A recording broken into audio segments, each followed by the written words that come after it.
called in to Box and Brews, you might hear something you can use. like tips on your cash and tips on the suds. You're gonna want to The use smarts of these stuff. because they know the And brews. they know the box, and they know they can't help the stubborn fucks. So listen up, because shit's not funny. Save yourself some Beer money. Bucks and brews. Bucks and Bucks brews. and brews. Bucks and brews.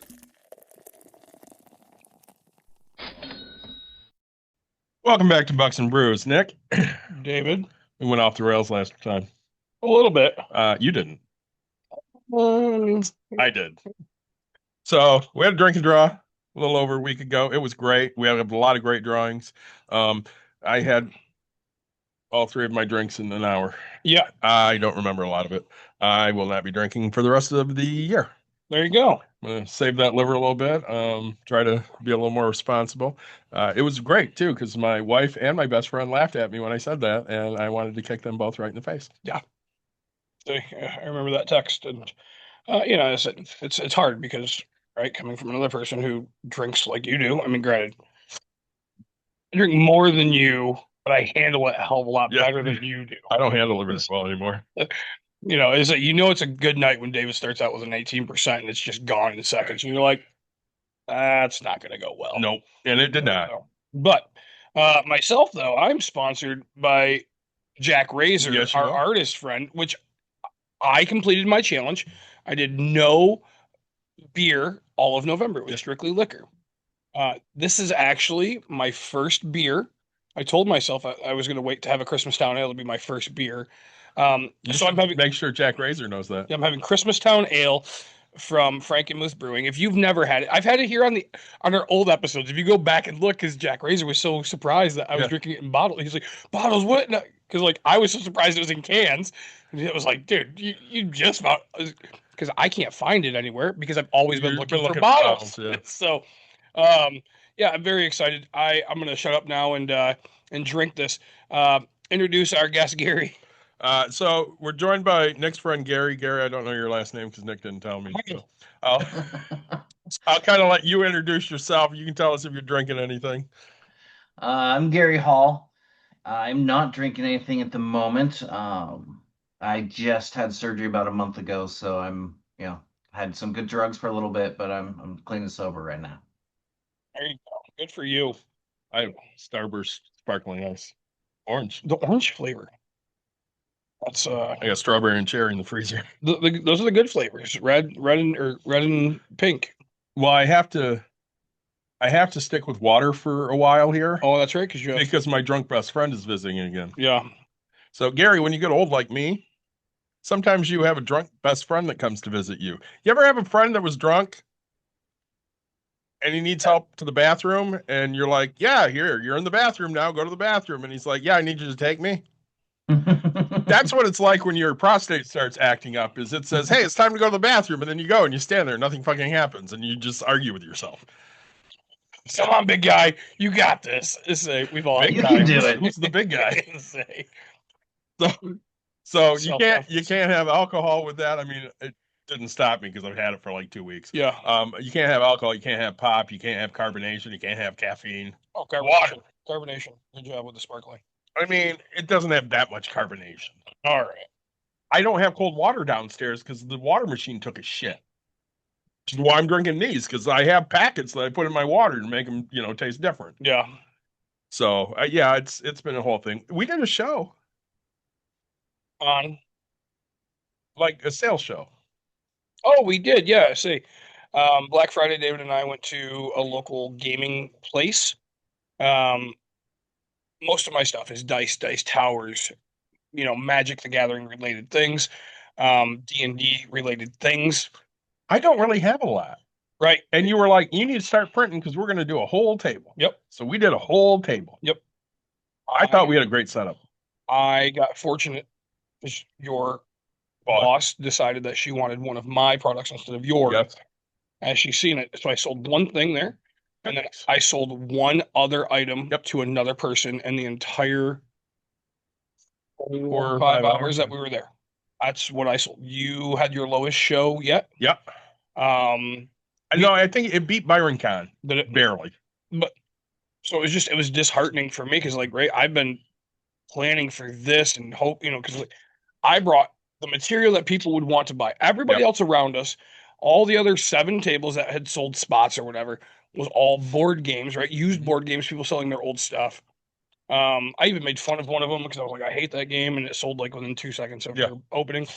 Um, but we sold nothing to the people that would normally be the buyers of this, right? So that was, It was disheartening. yeah, very That's a much. good Yeah. good word. My favorite thing was I come back from the restroom, you're like, Nick, how much are dice today? I said, $5, right? For a bag of 7 set of dice, which they have on sale for $13 on their shelf. Like $5, I gotta get rid of them, right? Pat them. And this girl goes, I don't really know. Blah, blah.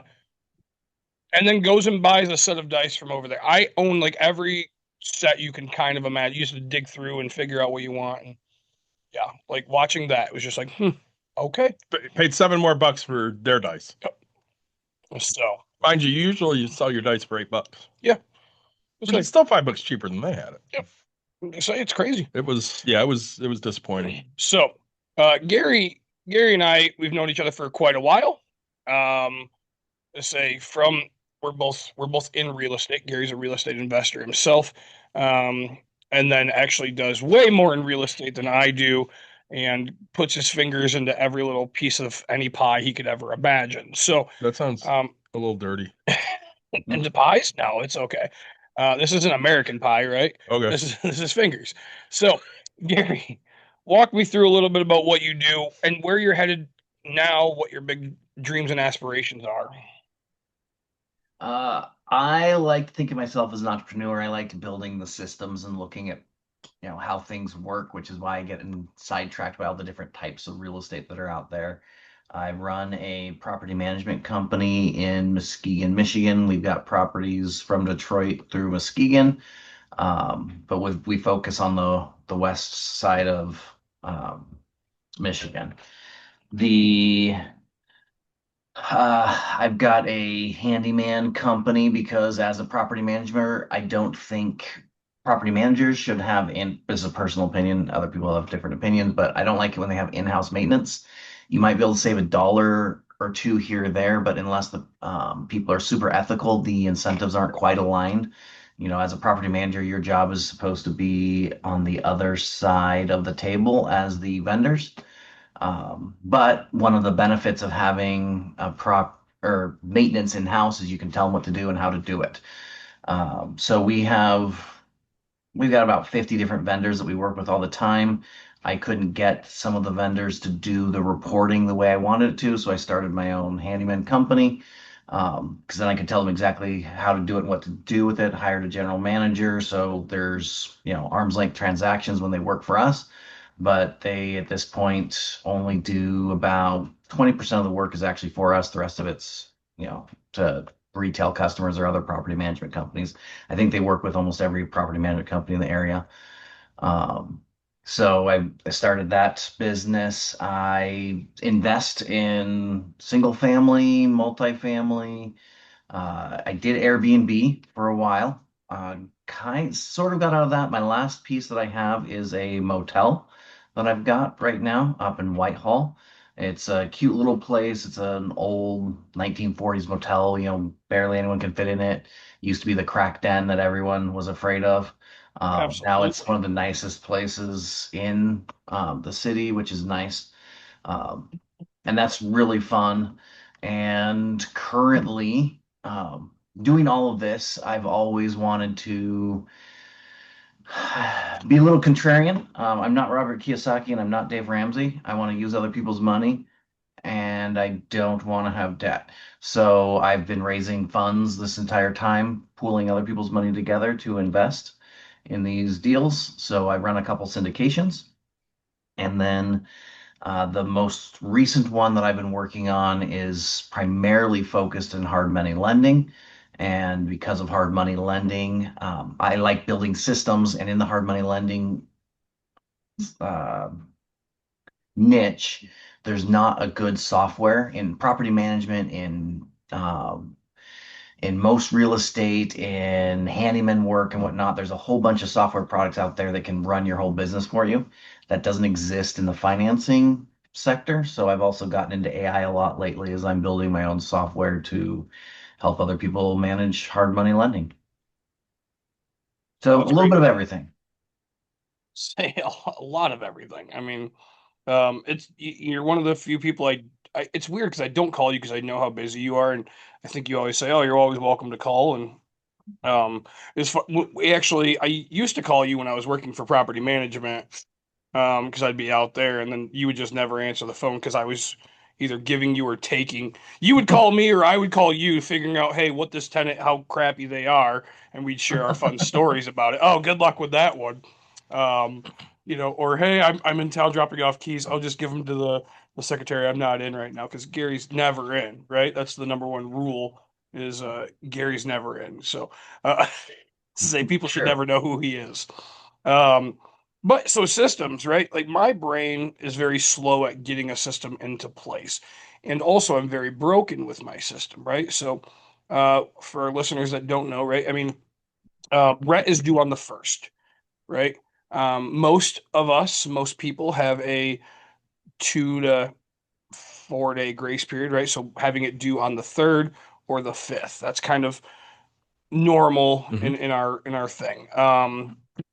So, me it took me forever. Like even right now, I'm failing at it, right? I have a tenant who's not paying me. He paid me the little part, but I still should be sending a 7 day, right? Going, hey, yeah, it's no big deal, but the 7 day should go out.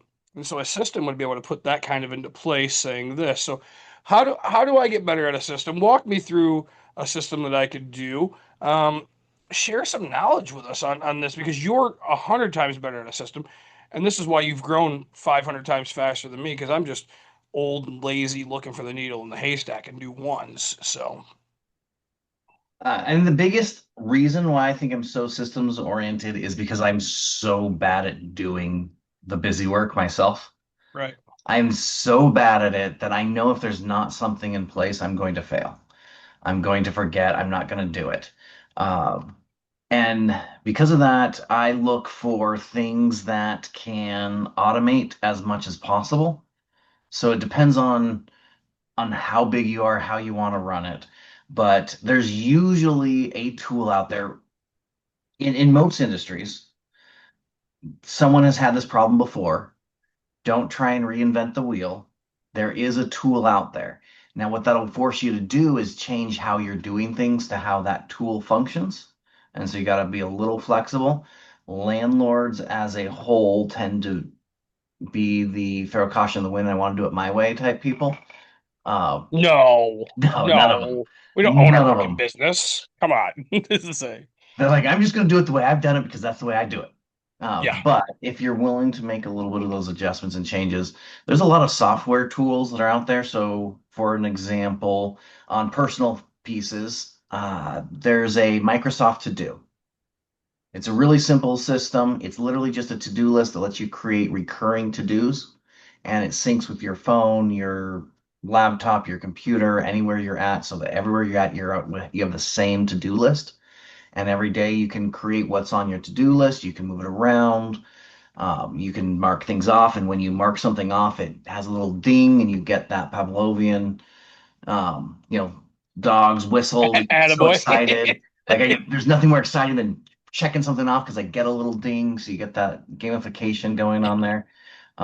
So little pieces like that of if I've got something I need to do, I have to put it on my to-do list. And Yep, then every morning when I get in, I order my to-do list based off of most important to least important because what people don't realize is most people don't have to-do lists, they have wish lists, and sure. their wish list is 4 or 5 days worth of work. And so then at the end of the day, they feel defeated because they haven't accomplished or done anything. Um, so the goal is putting on everything from important to least important. And usually the thing you don't want to do is the most important piece. And then the other thing I do is I have alarms on my phone that tell me to switch tasks at certain points throughout the day. Because it's Oh super wow. easy to get lost in a project or more likely something that's, you get into your email and you're in your inbox for hours, and you'll just get lost. So I've got certain times of the day, different just alarms that come off that says, "Hey, you need to be working on this now." So switch the task. So I point out and say, from 9 o'clock till 1 o'clock, I'm working on this type of thing, and then from 1 o'clock to 4 o'clock, I work on this type of thing, and then at 4 o'clock, I check my emails as an example. So I get those alarms that come up. And then for Sure. the different businesses that I've started, when I'm starting a business, one of the first things I do after I've proven that there's money to be made there is I look for what software exists to run that business. Um, Property management is the bane of every real estate investor in existence. And Yeah. because of that, there are hundreds of tools out there that will manage this stuff for you. Everyone does most of the same stuff. I prefer all-in-one solutions versus getting a whole bunch of different pieces together. But there's a software that will literally hold your hand through every single process. And if you'll find that and just start using it for your business, it takes care of everything. I've got one that I like is Appfolio. Sure. Appfolio is you have to have 50 properties for them to talk to you, Yep. or tell them you have 50 properties. And then once you're in, who cares? But they have a minimum of $200 a month is their price. But for $200 a month, you're saving. I mean, the software itself does the work of 2 or 3 employees. Uh, at that point, you can have a software that literally it it says when rent is due. It charges the late fees. It tells you on the to-do list, hey, today is your day to send out 7-day notices. It will fill out those 7-day notices. You still have to go in there, push the button, and Push send. have it printed out and mail them and whatnot. So there is some work, but it's at least telling you what you should be doing and when, and then it's keeping track of all those things. All businesses do that. One of the My handyman business, it has a feature where at the end of every single visit, it immediately asks them for a review. So you're getting real-time information on whether your employees are doing a good job, and if they give you a 4 or 5 star review, it forwards it on to Google, and so you can boost your reviews and make sure you're getting good reviews, because most people only review negatively. You have to prompt them to review if they've had a positive reaction. Okay. So there's little things like that, those pieces that make big impacts on your business that you would never do because we're all bad at, or not all of us. I've got some employees that are amazing people and way better than I am at following systems and doing things on a daily basis. But I am so bad at doing that day-to-day stuff. I have to make a system. Yeah, and I say, it's horrible. I'm so bad at I haven't even started to try to make a system, right? Everybody asks, "Oh, what When system do you we use?" first met, you didn't have a business set up yet for your real estate. Right. Actually, that's true. I was gonna actually, it's funny. I was gonna give you a call because I want another LLC, and so I was just gonna. Is it Sarah? Sarah's the one who did it last time. Yeah. She's gone. She moved on to another business. But just let me know. I'll help you walk through it. It's even easier than it was before. They've Yeah. gone Like electronic now. it's funny. We talked about starting a business here, and Mhm. I've walked everybody through like all these things, and and I even said on the air, I was like, I just had a buddy through my LLC. Like, it's just like, here, Sarah. And Sarah, like, we're talking on the phone, and she's like, all right, what do you want your LLC to be? And I was like, I don't know, Nick Watkins LLC. She goes, cool, it's in. And so now it's like, I tell people, oh, it's Nick Watkins LLC. And they're like, wow, that's real generic. And I was like, I don't know. I hopped on a phone call. This chick just asked. And I was like, fuck, I don't know, right? Like, I don't, I don't sit here and think, I said my buddy has one, Porchlight Properties, right? And all these types of things. And uh, Can I tangent yeah, go that? ahead. What the fuck would we be called if I hadn't named us? Podcast. No, it'd be Nick Watkins' podcast. Oh, Nick and David podcast. Absolutely, right? There's a chance I would have made initials, right? Oh my. Yeah, like there's a chance I would have been like, you want to do N&D podcast? Two drunk idiots? I don't know. Like, it's just fucking hilarious to me. So, As a uh, property manager or as a property owner, the only time you're LLC is normally spoken of is actually in court. So I want to create a couple LLCs. There are things like the tenant is wrong LLC Yes, that'll or go something like great that. So that the in judge has to, on the stand, state that the tenant is wrong. versus. Yes. Oh my God, because Muskegon would go so great for Yeah. that, right? Or the Like tenant is lying versus, tenant's name. Yeah. my favorite one was out in Muskegon. It's one of my favorite. I've had a million great ones, but I'm out in Muskegon, and the tenant says, "Oh, there's a big ass hole in the wall because the walls are soft." Excuse me? Yeah, you push on it and it's got some give. And I was like, I mean, you have 18 inches between studs, so yeah, I guess if you're pushing in the middle, drywall will give way. Also, if you throw a human fucking body through it, it's going to break. It's not like, and the judge just starts laughing, and I was like, Your Honor, she's like, I documented it on my move-in check sheet. I'm looking at the check sheet, and I was like, Your Honor, there's nothing about soft walls here, nothing about crumbling, nothing about anything. Um, so if she documented it, it's not with the one that she submitted to us. And she looks and she's like, and I was like, no, this is gonna be fucking great for me, right? Nick, Um, tell the truth. You cheaped out and bought the soft drywall. I did actually. Yeah, it wasn't even my house. I was working for somebody else, and um, it was just amazing to me, right? Like, I let's say you can clearly see like this human silhouette, right? Like, I grabbed this photo and I'm just like, Your Honor, I'm telling you, I don't know what went through it, but if you ask me, that looks the shape of a head, that looks the shape of a body. I'm not clear. I've only been thrown through some drywall twice in my life. Once as a child, once as a grown man. One of them was fun, one of them was not. And that looks like something I've seen before. And the judge he's looking at me like, what the fuck are you telling me? Why are you telling me about your childhood, right? And I was like, yeah, so uh, we won that one. But like some of the other stuff, and like, oh, the vents on the floor, those were loose. Um, you could just move them out of the way. And I'm like, there's two screw holes right there, and one of them has a screw. Like in the photo, you can see it's ripped off of my soft drywall, right? That's why it ripped. Did you And say soft drywall? I did. Oh, good. Yeah. I'll say, but I was like, ma'am, I'm not here to argue with you, right? Like this is what's happening. And the judge is like, okay.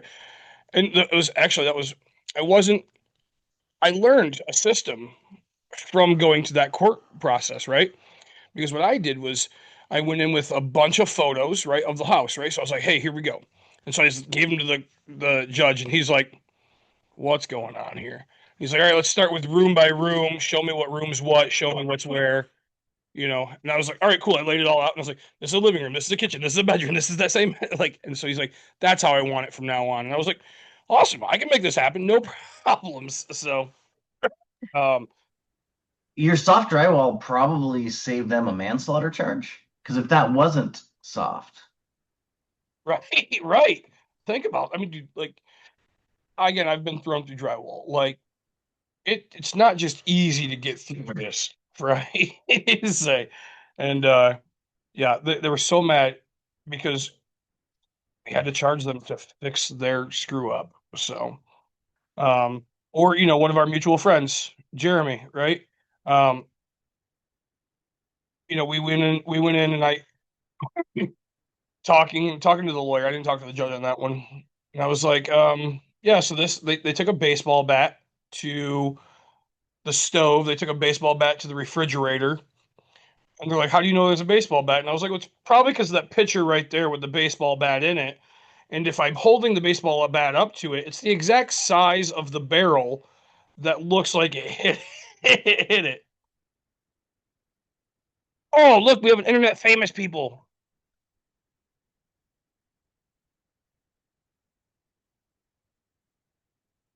So, That reminds me when Emerson used to come into ours. oh, absolutely. I've told her, been on YouTube many of times, so Yes. she's very famous. and she's so excited Sorry, about that it. was my youngest. She pops in every once in a while. It happens. I say, um, dude, we're Bucks and Brews. We That's why we have do fun real with it. estate. It gives us free time and family time. That's exactly it. So, but yeah, I tenants will say anything, but like, when you have a system that goes into place, right? Like I learned a lot from working for the property management company. I will say that I use that folio as well. But like going in and taking pre-pictures before the tenant moves in, now going through and taking after photos in case I have to go and like, hey, I have all this. Like this is before I cleaned up. This is, I never really had to go to court for myself for that type of stuff. Because I don't know. I mean, I err on either you're getting all of it back or 90% of the time you're getting nothing back, right? So, um, and then I'm not going to go to, don't say this out loud. I don't usually go to court unless it's like ridiculous $20,000 worth of damage. I'm not going to go back and get another judgment, right? Like, Well, if they're not collectible, right, what's the point of even trying? right. And also the big thing, as far as court goes, is know your jurisdiction. Grand Rapids versus Muskegon, you could go to Grand Rapids and possibly win, depending on what you go for a security deposit claim in Muskegon. I have to tell this to owners all the time.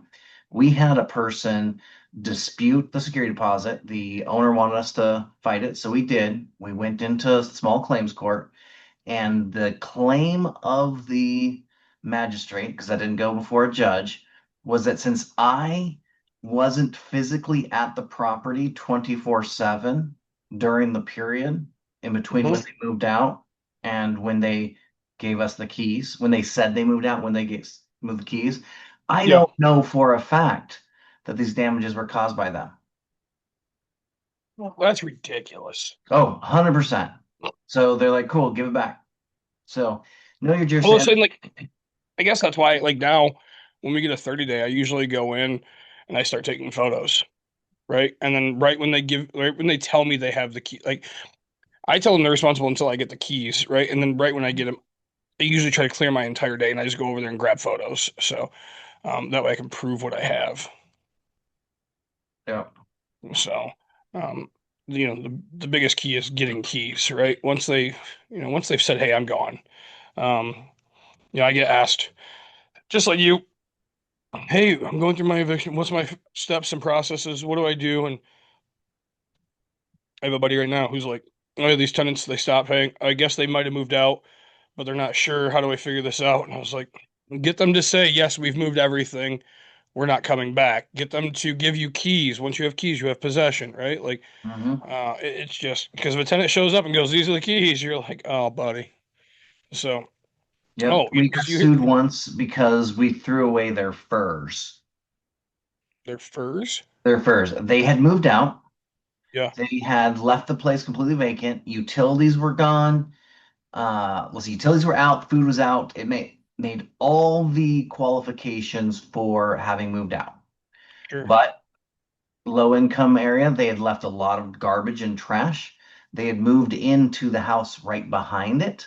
So they waited until we came in and cleaned it out. And the day after we cleaned it out, they sent us a lawsuit saying we had wrongfully evicted them and threw away all their furs Oh, and great. diamonds from the basement, furs and diamonds and that kind of stuff. Yeah, It was which cheaper to pay them off than it was to go to court, obviously, because going to court um, is going to be $3,000, $4,000. So for $1,200, yeah, they knew what they were doing. yeah. So I always mean, get that in writing that they have moved out. how many evictions have you done? Oh, Over, above or below 500? see,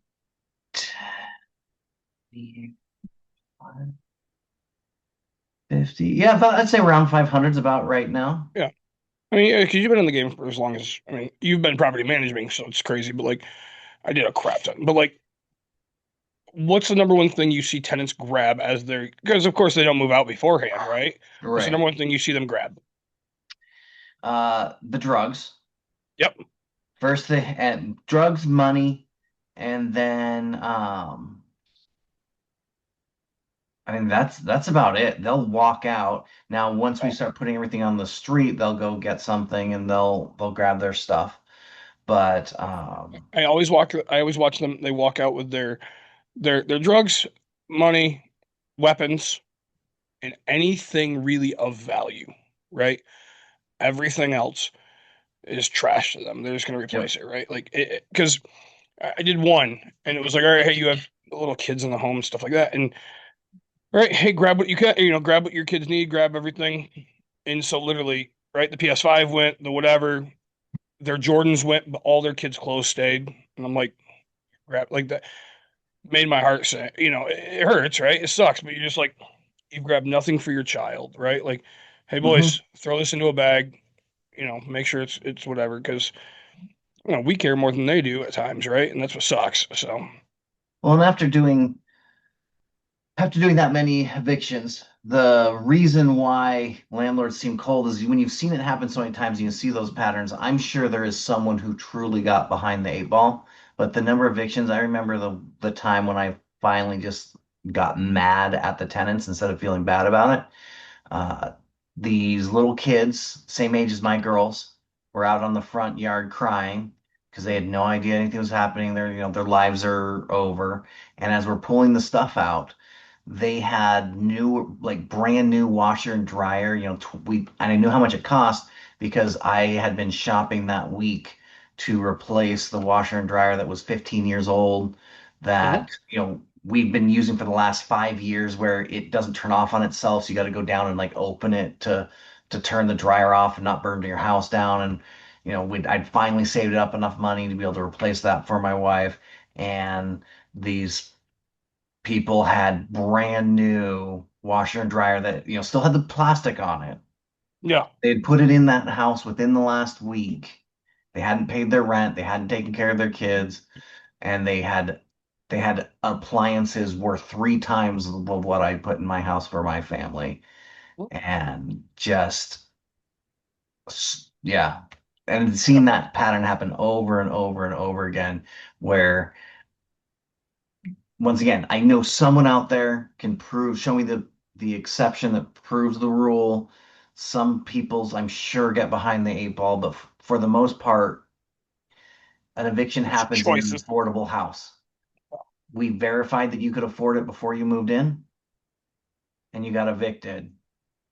It's usually because you made a choice along the way. Well, I just the tenant I said, right, I should be sending a 10-day or a 7-day. And I looked at my wife and I said, God, if I had $1 for every grandma that has died, I would be so fucking loaded, right? I don't know why human thinks that it's okay. Like I get that it's probably happened, right? But Mhm. I'm pretty sure in my career I had one tenant who lost 17 grandmas, right? Like, oh, my grandma died last week. I had to help pay for the funeral. My grandma, like let's tenant this one. Just forwarded me a text from his girlfriend because his girlfriend wrote it or whatever, right? And was like, here, this is what you can tell the landlord. Say your grandma passed away, did this. And I'm like, I feel bad for you. Do what you can. I'll work with you for the week, right? You've paid up to this point. Like, no harm, no foul, right? But just know if it doesn't come through, it's game over. And that's where the 7-day comes in. Like, you've given me a date, you've given me a timeline. Here's what we're going to need to do. So, Mhm. um, like my grandma passed. I paid for the funeral. I still paid all my bills, right? Like, everybody's gonna go, it's because you're rich. Nope, not at the time, right? Like as I say, it wasn't. And remember, it's cheaper for the landlord if they don't move out. You don't have to Right. do full turn. You don't have to have vacancy. You don't have to turn people out. We want people to stay. If you'll communicate and actually pay, you can stay, even if you get behind by 1 month. The people that get evicted, they're the people that didn't pay and continue to refuse to pay and got a 7-day notice. And the 7-day notice says you got 7 days to pay. At the end of the 7 days, you then have to send them to court, Right. which is going to take you more than 30 days to go there. Then there's at least, depending on which jurisdiction you're in, 2 more court dates. So you're talking this is someone who has chosen not to pay for 3 months and has chosen not to move out on their own, knowing they're not paying, have not been able to have not moved out on their own. Yep. That's when an eviction happens. And during the whole process, if they showed up with the money, they can stay. Yep. I was asking you the other day some of these questions. Yeah. So I have a friend, been out of work since May on medical, living off short-term, long-term disability and their savings. Yep. They were late, I don't know, 5, 6 days in November for the first time. It's the 5th. They're going to be late this month again. Called me, freaking out because they're never late and they're going to lose their place and they're going to be put out on the street on Friday if they don't pay. Mhm. And I'm like, whoa, whoa, whoa, whoa, whoa. It takes way longer than a couple of days for somebody to get rid of you. So I started texting you. I'm like, all right, worst case scenario, how soon can they get this person out? And you're giving me advice and I'm, relaying that on. And, in that situation, not really their fault. Right. But I told her, I said, listen, I do a freaking podcast with a landlord. He tells me all the time, you got a problem, just give me a call. Let me know what's going on. Yeah. Because if you're telling me what's going on, I can work with that. But if you don't tell me, I can't help you. And I kept telling her, I'm like, first phone call you need to make tomorrow morning is to your landlord to say, this is what's up. Yep. This is what's going on. Because they'd rather you stay there. You've been a great tenant up until the last 2 months when you couldn't pay on time. And you still paid last month with the $50 late fee. Yep. Oh, and as you said, like they're going to start working again here next week. So we know that, hey, a paycheck's going to be, coming. Yeah. But like, again, if you're getting your short-term disability and it's 300 and your rent's 1,200, pay me the 300 that month, pay me, or that week, pay me the 300 the next week. Show me you're making the effort, right? So now we have 6. Now you're getting your paycheck. Now I'm caught up, like, right? Mhm. And again, your first time being late, sure, I'm different, right? But $50, cool. Like, pay the $50, right? Don't sit here and complain. Oh, well, it's only been once. It's whatever. Like, you were late. Like, it doesn't matter if it's once 1,000 times, right? Well, and what they said to me was they're like, yeah, I don't mind paying the late fee. I was late. It's my fault. Right. And again, that's a good way to look at it. Oh yeah. Well, I had one tenant. I mean, The other part to know is that depending on who their landlord is and how good their systems are, they will. horrible. Okay, if they're horrible systems, then they'll be fine. But for example, FHA requires that we treat everyone equal. So we treat everyone the same. So if someone calls and tells us what's going on and they're working with us, that's great. We are still going to send them the 7-day. Yep. Because if we don't send them a 7-day and we send someone else a 7-day and they have a different gender, race, ethnicity, religion, creed, of anyone else that you did or didn't send a 7-day to, which I guarantee you, if you are any of those things, you're different than someone else, then you can get in some massive legal trouble. So, and we warn our tenants about that is thank you for letting us know. We're going to work with you. This is a long process. You will still get a 7-day that's going to threaten to kick you out. Yep. Doesn't mean it's It's going to like- happen, but Well, you're no, still getting a 7-day. Every time I send it, I'll get a message. Oh, what's this for? And it's like, look, it's to make sure that we're on the same exact page. Also, once it's paid, we can rip this up. I do not have to file it. I have the choice to file that, right? Like, Yep. so once it's paid, we rip it up. It's not a big deal. You keep to your end of the new bargain, right? Because I call it a new bargain. I say you keep your end of the new bargain, and I will keep my end, right? We'll get right back onto it next month. No harm, no foul, right? And I come across, I always try to come across looking like a superhero that I'm helping you out versus, right? Like, again, my intent, I'm too lazy. I don't want to fucking do a turn. I want you to stay forever. Like, lower your rent $10 before I freaking, have you leave forever, right? Like, I don't know. So, and that's, my system's gotten a lot better. I fault every once in a while, especially like now that I started coaching. It's like today we talked about it's the 5th, and I'm like, damn it! Like I've had so much already, like so much going on. I should send it, but I sent a text saying, "Hey, yep, cool, boom, money came in." I was like, all right, we're right on page, right? Granted, I still have to send that 7-day because I have to, but be honest, I haven't done it yet, right? So I'll go home actually after this, even though it's supposed to be my downtime with my family, and I will just go write a 7-day and get it mailed out. So tomorrow, Saturday, it's still posting, so we're good. Yeah, it's so much more to landlord than people think. Say Yeah. property management, right? Well, So yeah, because that's the other part for landlords to understand, or housing providers, or whatever words you want to call them, real estate investors, is property management is something that all landlords have to do, and they get to decide if that's what they want to do or not. If you're like Nick and you love doing this stuff, go for it. If you're not like obsessed with it, get a property manager, because if you calculate how much you're doing versus what you would pay someone to do it, until you are at the 30 to 50 doors range, you Right. are working for minimum wage compared to what you're paying your property manager to do this same work. Spend that time finding a new deal. Go make yourself some more money. Don't don't get involved in the nitty-gritty, and it gets you one step away from any of those FHA violations, any of the rules that you're not following.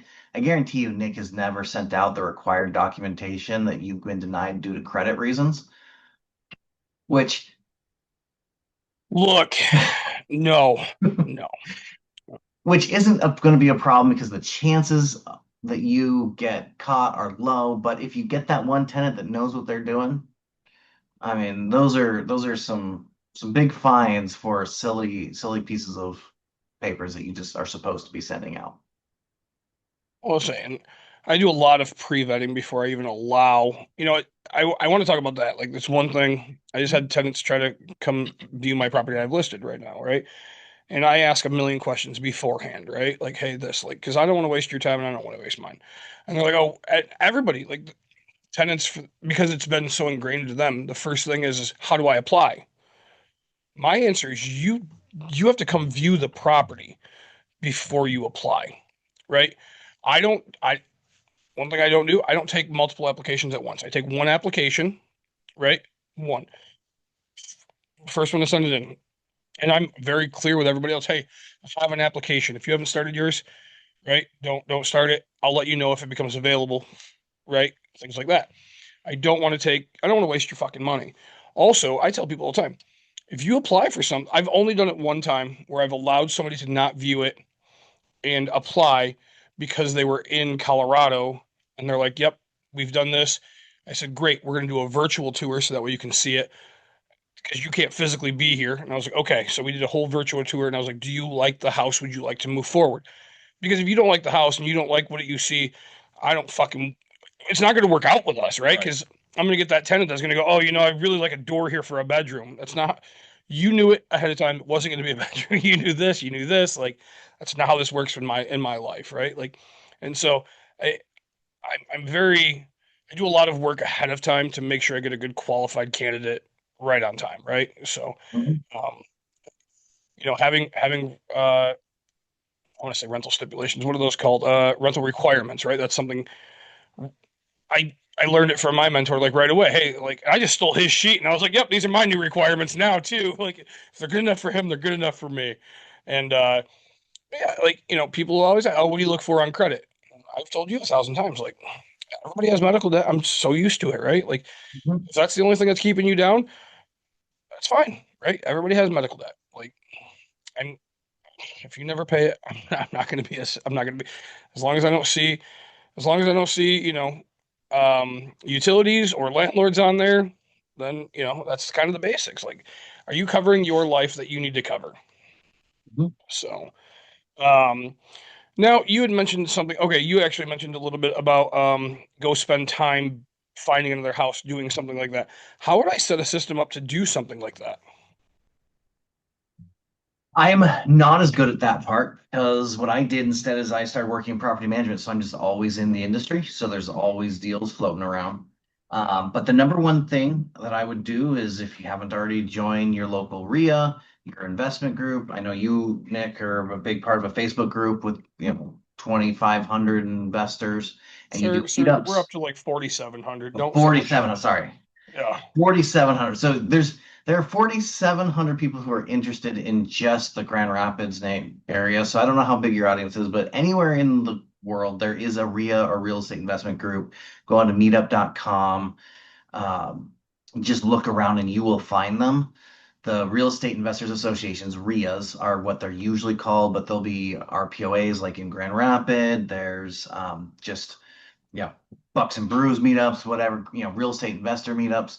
Yep. Go to those. They're fun. It's an excuse. The whatever you buy there for food is a business expense. So it's Right. 30% off or 15% off whatever your tax rate is, 15 to 30% off any what time you do it. So if you're going to go out that week, do it at a real estate investors conference. There will be people, you know, showing deals. There'll be people talking about what's going on. There's 101 ways to find real estate. Um, other than that, Um, I mean, it's the stuff that people don't want to do is the stuff that works the best.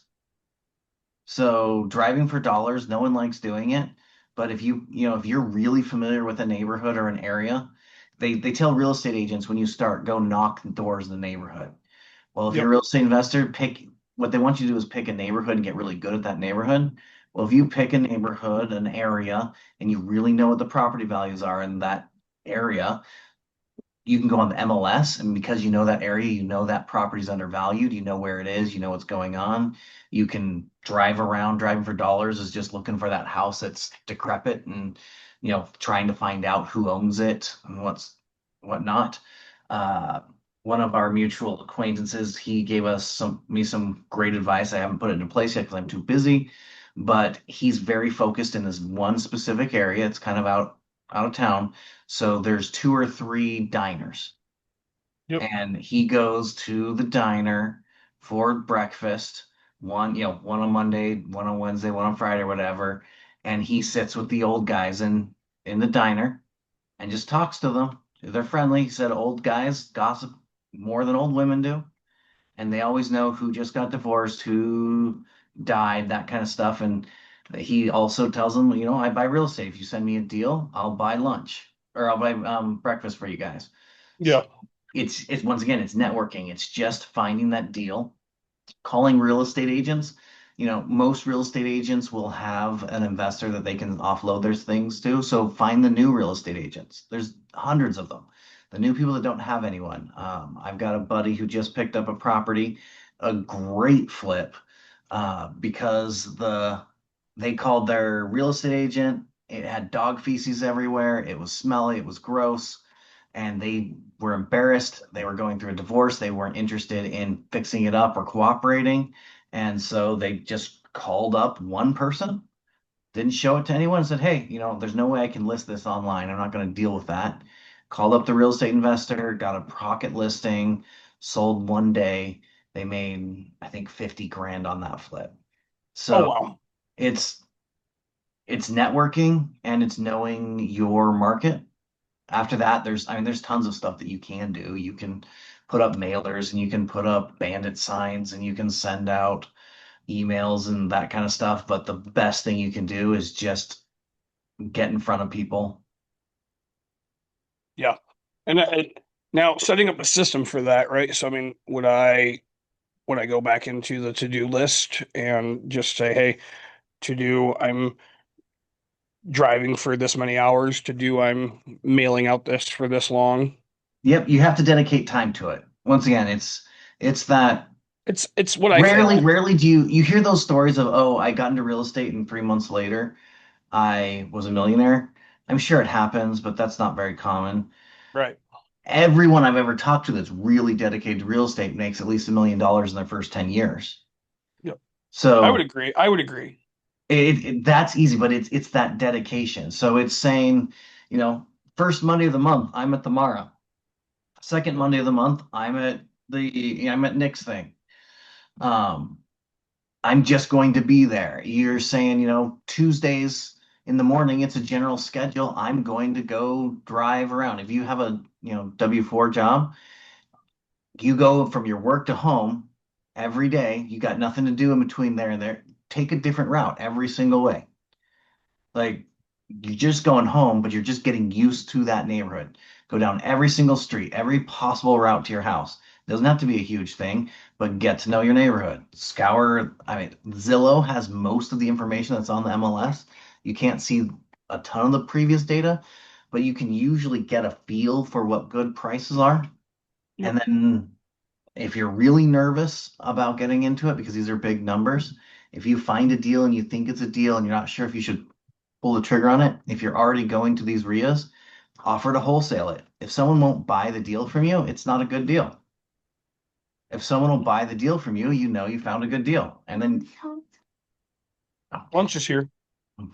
you don't have to, if you offer to sell it and someone's is willing to buy it, you don't have to sell it. It's just proof of concept. You're just trying to make sure that this is an actual deal. Right. Like I said, there's so many ways to do it. It's just doing that. It's consistently getting in the mix. Um, I think one of the I've got a couple of phrases that my mantras, and one is a good plan violently executed today is better than a perfect plan later. I think that's from General Patton. Uh, you don't have to know everything, but you actually have to do it. Pick the thing you're going to do and just do it constantly. One of mine is along the same lines is, do you know what the difference between a dream and success is? Work. Action, right? Like that's plain and simple, right? It's action. If you want something, go do so. I, I want tattoos, but I'll never get them, right? Like I always want to have, if you want something better in life, do something about it. And, like to me, that's just so huge, right? Like go do something.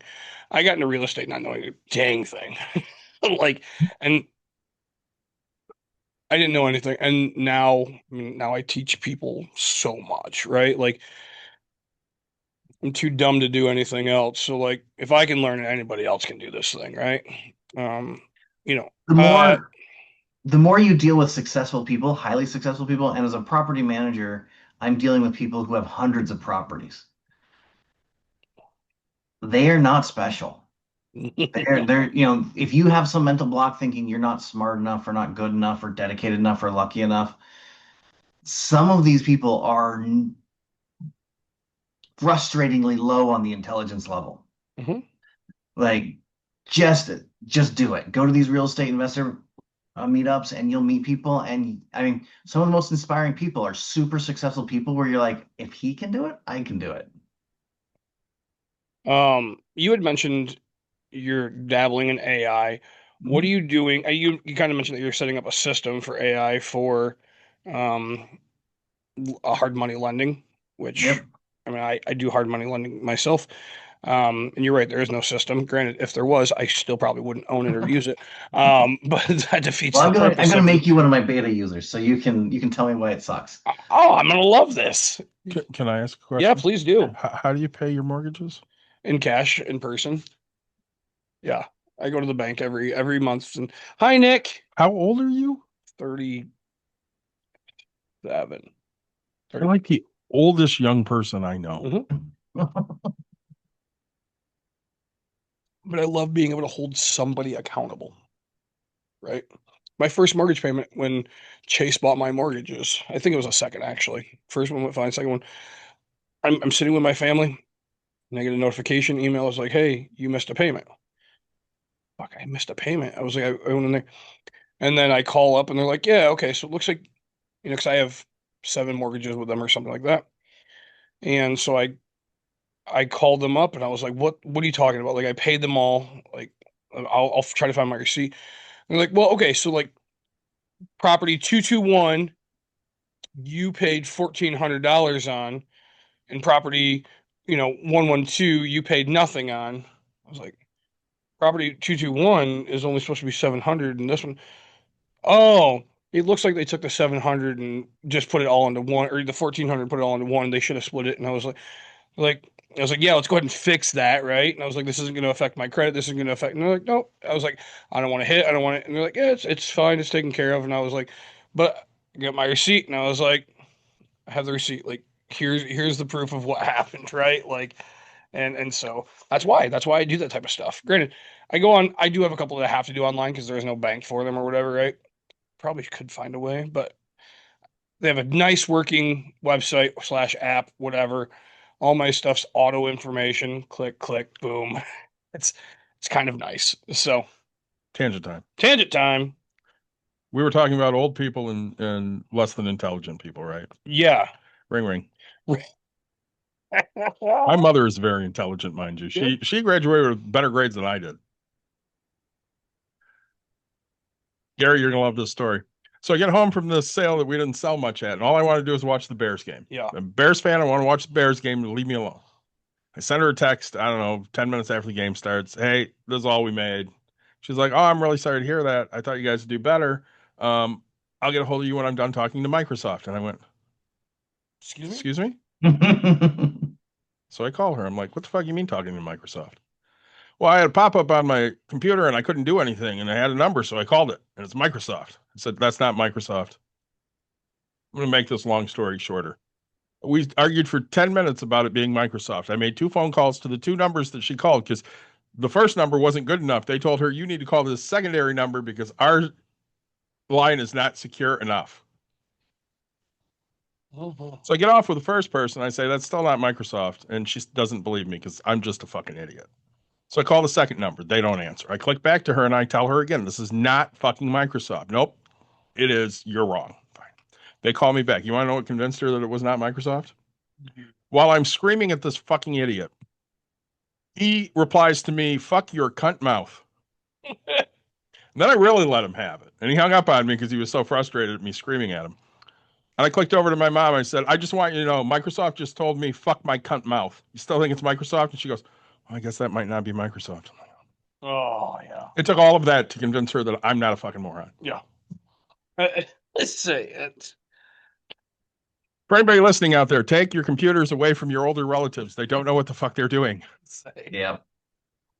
Well, psychologically speaking, it's less painful to be robbed than it is to admit that you didn't know what you were doing. And that's what, so she wasn't fighting that you're smart. She was fighting the concept that she got bamboozled. She would rather. And I understand that, but see, I come from a different mindset. When I'm fucking wrong, I want to learn how to be right. Right. Oh, yeah. I hate being wrong. So if I'm not intelligent about something, I need to be, I read on it and I figure it the fuck out.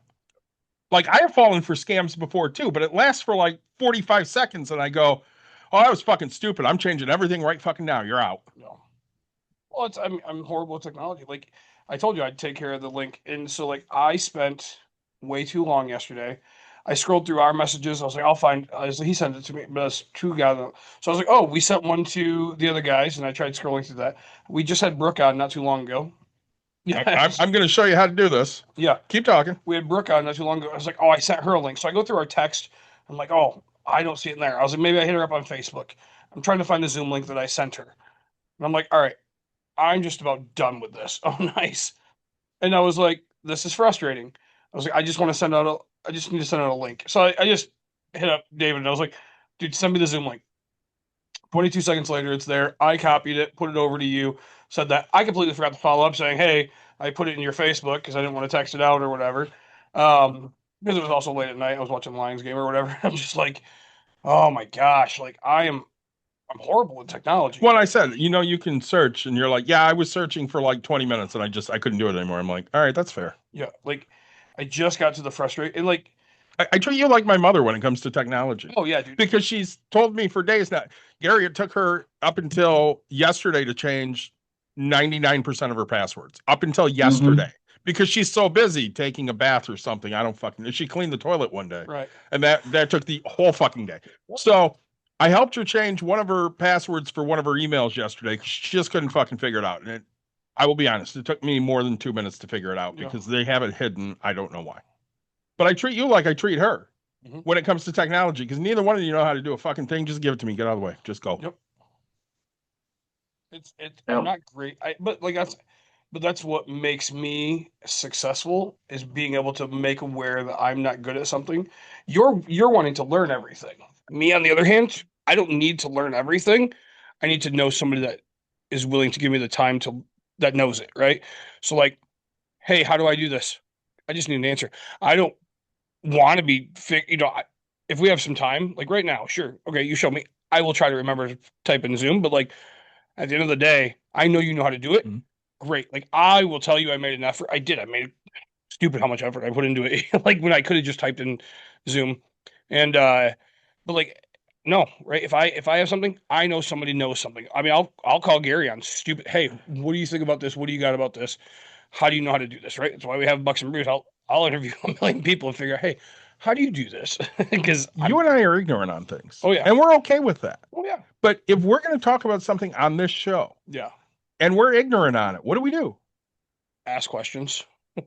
Or look things up. Look it up beforehand. Or watch a YouTube video or two that, isn't a crazy one. We figure it out. So there are plenty of things that I don't want to know how to fix plumbing. I mean, I probably should, but I don't like it. Yeah. Not doing it. No.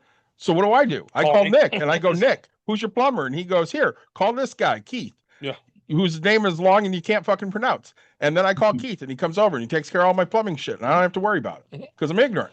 Yep. And right, like, and it's funny because I've built things for you, right? And just like, yeah, I can do this, like, no problem. But like, to me, it's back and forth. Like, I'll build it for you. I'll swing a hammer all day. I know how to do that. Here, work on my phone. Right? Like, why? The keychains I modeled the other day, I could show you how to do that. Yeah. I don't think you would remember. It's more frustrating for you to do it. I'll just send you the file. Actually, I just got hired to do. I like making custom things. It just takes me forever. Right. So I might have you help me with it, for fun. But somebody needs a custom thing for 3D printing. I love doing that. Yeah. But so back to Gary. Sorry, we go tangent time all the We time. do a Oh, lot of no tangents. worries. I was just gonna say, if you like that theory, there's a really good book, Who Not How. And it's Okay. all about the idea of leveraging people, find the people who are good at the thing that they're good at and use them. Don't try and be don't try and do everything. Leverage people just like you would money. And so I don't really read books. I've been trying very hard to get into it. I just read. Audiobooks. It I just counts. listen. I just listened to one. Start with Why. I hated it for a while, and in the end, I actually really kind of enjoyed it.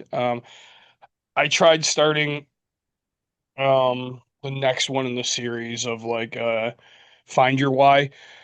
Couldn't get through it. Just whatever. It ended up getting returned because that's how much I didn't listen to it. But like what I find, and okay, so like Who Not How. Hmm. It sounds great for somebody who's not me. Like when I read, I wanna get information of stuff I don't know, right? I already told you, like, I'm really good at doing that. That's what I do already. So like all I'm gonna be doing is reaffirm that what I'm doing is right from the sounds of what you just said. So it's Yeah. like okay, so we talk about this. I read a book.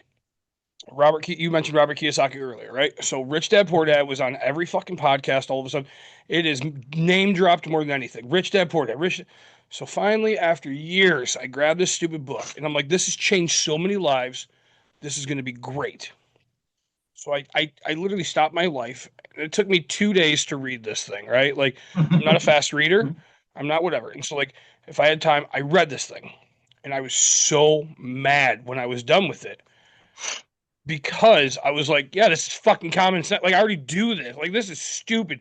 Why did how did this change people's lives? Like, what are you talking about? But it's because I'm not at that part. Like, I already understood the concept of business. I already understood how this worked. And so I was like, Yeah, but everybody that told you to read it didn't. right. And so everybody that changed their life, like everybody that had, like, 'cause I felt like everybody had these epiphanies of like this, and I thought it was the greatest thing. And I was like, no. So my goal to myself is to teach myself things that I either struggle with or right and need better at. So, yeah, that's kind of where I look at books at this moment because I'm really trying hard to listen to more books because again, you go back to this thing and everybody will tell you, right? Like there's statistics for a reason, right? The average millionaire reads X amount of books per year. I don't remember. Is it 12? Is it 40? I don't remember. But like it's like they're reading. Sure, I'm already at that, but like the average, billionaire reads this, and it's like, okay, so if I want to be the average of them, how do I become that, right?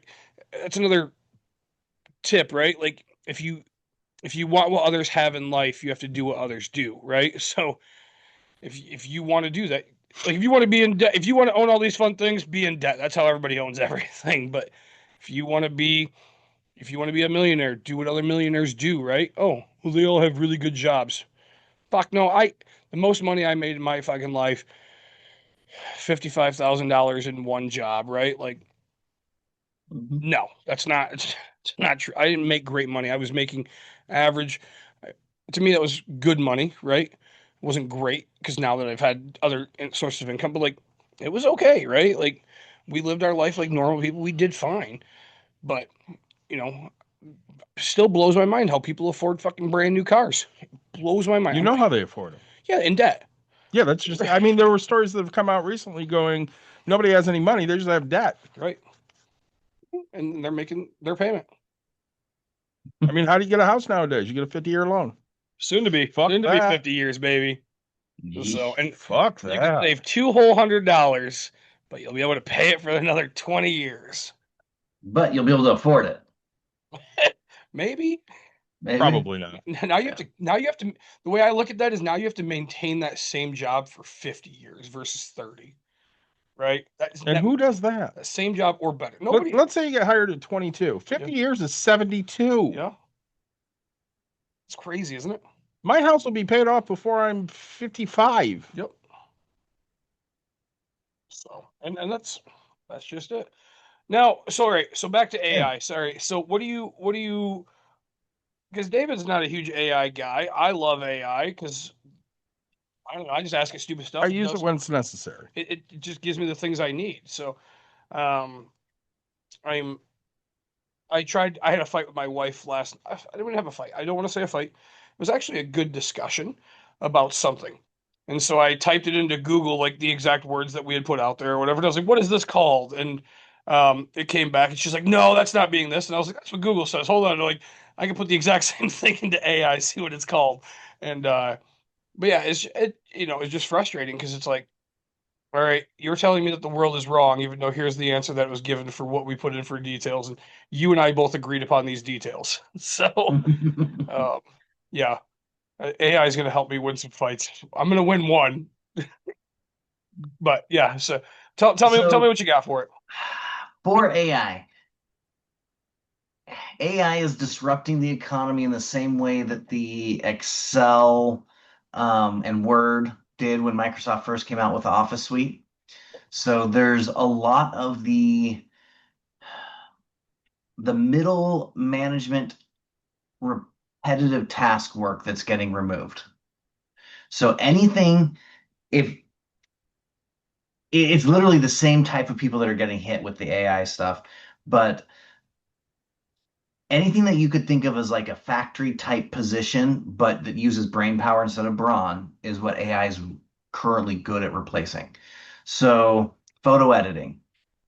Now you can completely edit photos better than Photoshop could have ever done, and it takes Mhm. 30 seconds type thing. Yep. It's just you because they're doing the exact same thing on every single photo over and over again. Uh, Same thing I for writing. Like, or if you're reviewing a bunch of deals, if you have a whole bunch of numbers in a place, you can have the AI go through and look at the numbers and look for inconsistencies or things to find that, yes, you could find yourself. It's not, you can't use the AI to think currently, at least. You can't use the AI to think smarter than you. But what you can do is have the AI do the busy work. So right. one of the things that they've gotten really good at is programming. So you can, if you've ever had the, oh, I wish I had a little widget that just did this, or I wish I had something that could just do that, you can probably have AI program it and have it completely programmed by AI. It's a new term called vibe coding, where you are not doing any of the physical labor of writing the code. You are describing the systems. You still have to be smart enough to figure out what the system is, all the edge cases, what you want it to do, what you don't want it to do, what it's supposed to look like. You have to describe that to it and you have to curtail it because the AI isn't actually smart. It's just taking what you gave it, looking at trillions of lines of code that it's already seen and said, well, of the 3 million people that wanted the exact same thing that you wanted because you're not special snowflake and this has already been done 50 times, here's the code Right. and shoves it in there, that type of stuff. So what I've been using AI to do is one, actually program a hard money lending platform that will do all of the back end pieces. It'll track the payments. It will let you send out payoff, because they always say, okay, well, what's the payoff on this date? And the lender always wants to know what the payoffs are. Well, this automatically Takes 24 hours to get out. right. And now it's a click of a button and we'll email it to them and say, hey, this payout is good until this date. And here's the daily amount to increase if you go past that date, and that amount is good until this date. If you need it past this date, contact us again. Sure. That type of stuff. So it's just that repetitive stuff that it can do. I have been, as far as photo editing, there's an AI Opus clip I think I've been using lately. I'm going to do it to this podcast because you guys are going to push this on YouTube. and then I'm going to go onto YouTube and I'm going to take your video, and it will, within 5 minutes, go through this entire conversation and come up with 1 to 2 minute clips that it thinks are the most interesting. It will add video, little B-roll cut scenes into it. It'll add the terminology, or the not the terminology, the Caption. subtitles. It'll do subtitles Yeah. and everything. It'll set that all up, and then it'll create these little viral clips, and then it will post it for you. You go in and put which days you want it posted. So at that point, you can spend 10 minutes going on, taking a podcast that you've been on, turning it into tons of clips, and then it will hashtag it. It will create the comments about what you're saying, and it will post it for you. And it takes 10 minutes of work. So you've already done the work of having this podcast. What used to be, let's pay a guy $1,000 to find some viral clips and advertise us. Every single one of these podcasts, you can go back to your 20 favorite podcasts that you thought you were really vibing really well with people, and funny stories, and it will go through and find those stories for you. You don't have to do anything. What was that called again? That one's called Opus Clip. OPIS? OPUS Clip, and they're working on one where they're going to be able to create actual videos and stuff for you too. Just write what you want the video to be, that kind of stuff. Sure. They're getting better and better every day. Yeah. What else are we doing with AI? You've been asking for that forever. Oh yeah. It's because I mean, it's something you and I don't have the time for. Yeah. We've been doing this for five, but like, people we Just try to get your niece to do that for us. right, exactly. I said we were willing to pay and do whatever, but like we have kids episodes because we know that kids can't pay attention for longer than 10 minutes at a time, right? Mhm. Like, and so but yeah, to like get it, and we do tangent time all the time. And you've been on here, you're like, oh yeah. So it's I got another one for us, just so you know. yeah. But like, say, sorry, you were saying with digit or with photos. I just had to have something embroidered, and they're like, oh, so I sent a photo. I took a photo of my old thing that I needed, and I sent a photo, and they're like, oh, we have to get this, and so I walk in, and they're like, oh, we're having a hard time finding somebody that can do a vector or whatever, and I was like, seriously? I was like, a fiver will get you 20 seconds, but like, also, I was like, I can probably do it for you, right? And they're like, what? And I was like, yeah, I own a graphics company. I just don't do embroidery, right? So I literally went and I took my photo, put it into AI, and said, hey, make this a vector photo. It flattens it out, does whatever. A vector photo is only something that it's a vector is an image that is saved in a correct file, right? So I do it in SVG. So I went into my program, did it. It puts the million of fucking dots that it needs. I literally just go save, send it off in an email, and said, all right, hey, I called them and I was like, hey, you now have a vector. You're welcome. Right? Like, I Mhm. was like, don't tell me you don't have the tools to do whatever. I will, again, I'll make whatever work. Right? Like, it's Yep. amazing how many mountains I move on a daily basis. Any of that stuff that you used to have to pay someone to do a lot of processing work, where it was just where they're doing the same thing, all of that's being replaced. I mean, if you got a laptop right there, if you got a screensaver and you want a specific screensaver, or a background, Yep. before you'd have to go around and hope someone else had spent hours and hours creating a background that you like. Now you can go into AI and describe the kind of scene, what you want, the type of colors you want to use, and it'll generate like 10 different options, and it'll be exactly what you want. Um, Reports. I actually do some monthly reports. I feed it all of my data, my KPIs and stuff for the last year, and I say, hey, run me a report. And then there Okay. are some people where, when you are working with AI, you can, in a new session, so you have to create a new session in between each of these. In a new session, you can assign it different roles that you want it to take. Because if you just start chatting with it, it'll agree with anything you say. Okay. But instead, if you say, hey, AI, I want you to act as a marriage counselor. And as a marriage counselor, if I said this and this to my wife, what is this healthy? And then they'll critique you, and not base this off of the, you know, the gigabytes of data that they have of Reddit people complaining about their wives. It'll base it off of the American Psychological Association, what they say and how you should communicate. If you want to know about real estate, that kind of stuff. So you can give it a role to play and then chat with it. So if you are thinking about getting into real estate or getting into doing a business or doing a deal, you could say, "Hey, I want you to act as a financial advisor or a financial analyst, and I want you to criticize and look for holes in my plan. Here is the plan that I've come up with. Here's the data I have. What am I missing?" And then it becomes an argumentative partner where, you know, at your office or wherever you might not have people that are able to disagree with you because you're the boss, or you might not be able to find someone who cares at all about the subject you're debating. Whatever it is, you can throw the AI into a role because, I mean, you talked about how older people get hoodwinked and how we don't know everything. My biggest fear is, what do I not know that I don't know? Because there are things where I'm so ignorant that I don't even know I'm missing the information. And that's where you can really get blindsided. Right. Well, and that's, I mean, I'm still learning AI and what to do because we talked about that image that I did earlier. Like I asked it to do one, it gave me a very clear photo. I was so happy that it saved it because then I asked because it went away because I went to a different tab or something on my phone, and then I went back to it and I was like, oh, I have to recreate this image, and then it kept doing it. It just edited the photo. It didn't make it the flat surface that I wanted, right?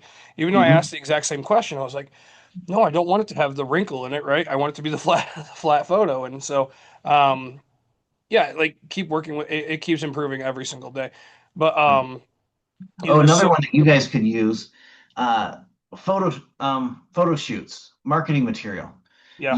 There are AIs that you can feed, 20 images of both of you into it, and then you can prompt the AI, I want a photo shoot. And you can do all these cool podcasty looking photo shoots, or you can say, I want it to look like we're speaking in front of a big crowd, and it will create images of you guys doing those things. It'll do it super quick.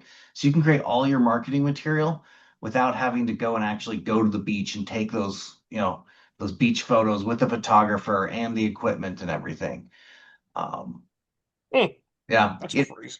it allows you to do everything that you've wanted to do that isn't physical. You can do quickly and cheaply now. Sure. And I know there's a few free AIs. Are there, I mean, is there stuff you pay for as well?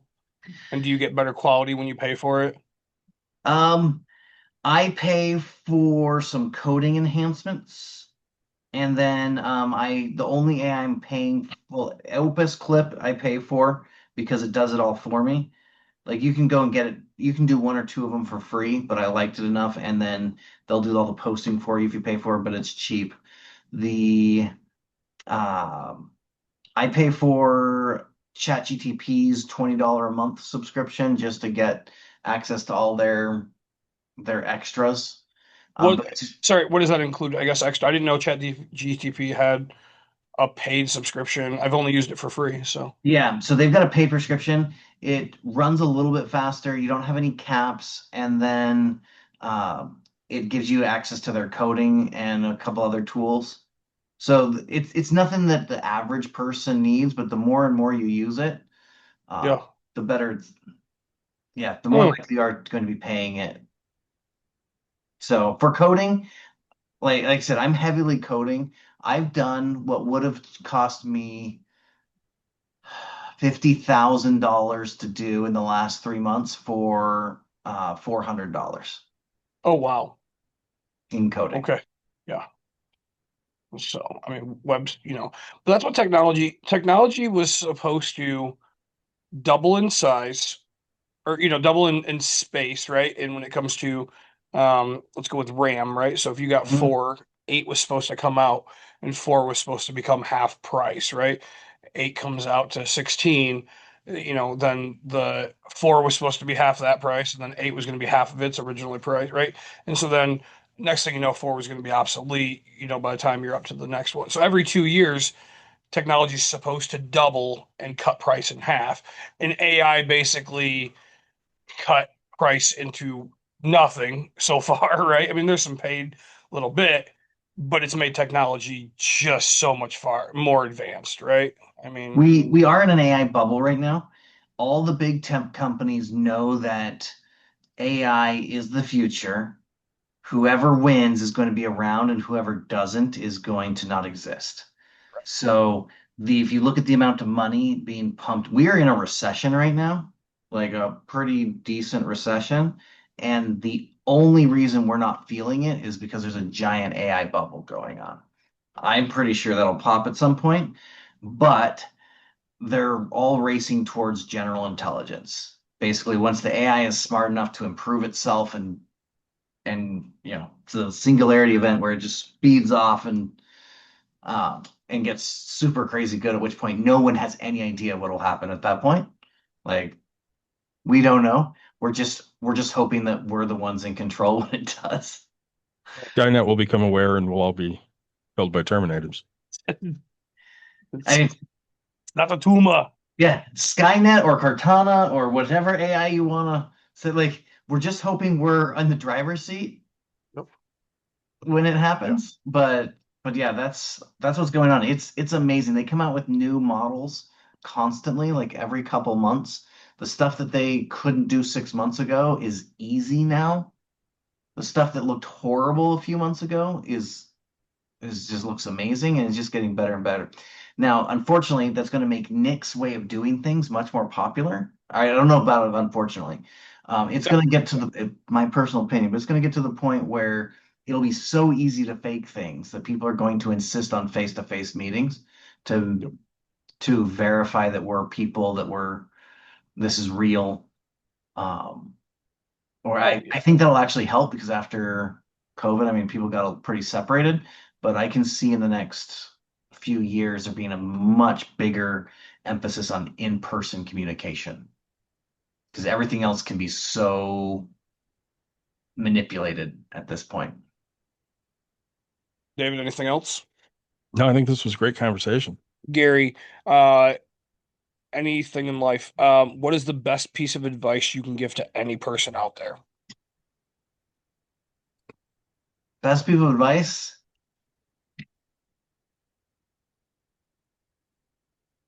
Surround yourself with good friends that are better than you, and don't wait till you know everything. Just learn by doing. I like that. I actually do have something else. Yeah, So you sent me a text the other day. I did. That meant a lot, Good. because in all honesty, I kind of felt, really shitty with the fact that Mike and Dawn were kind of down on the fact that, it's a joke that I'm not going to drink for a while. And you were everything I expected you to be at a time when I didn't expect you to send something. Yeah, just say try to do it when it's unexpected. Because Yeah, it was- expected, it's not fun. It was very helpful, and I want to thank you for that as a friend. Yeah, of course. I want to give a shout out to Frank and Muth Brewing Christmastown Ale. It's better in a bottle. The can was all right. Also, it was like, okay, so I don't mind room temperature beer. Yeah. I like cold beer as well. Yeah. But like that middle 1 hour ground, Yeah. just not Not enough. as good. It was like the flavors are like trying to do two things, and I was like, all right, we have another one in there. Yep. We'll We'll be saving that for you. I'll give it another good shot when it's nice and cold and see if I like it okay in the can. But my bottles so far wins the thing. I like bottles better though. So Gary, thank you so much for joining us. We appreciate this. Hopefully we'll have you on again once we learn some tools and figure out if we can put this to use and make you come back for another episode. So again, thanks so much. All right, everybody, thanks for joining. Nick and I are going to try to do this again next week. We're getting pretty good with the weekly thing lately, so I don't know how much that's going to happen come spring. Gary, stay with us for 2 seconds and we'll get you out of here. All right, thanks for joining, everybody. We'll talk to you again very soon.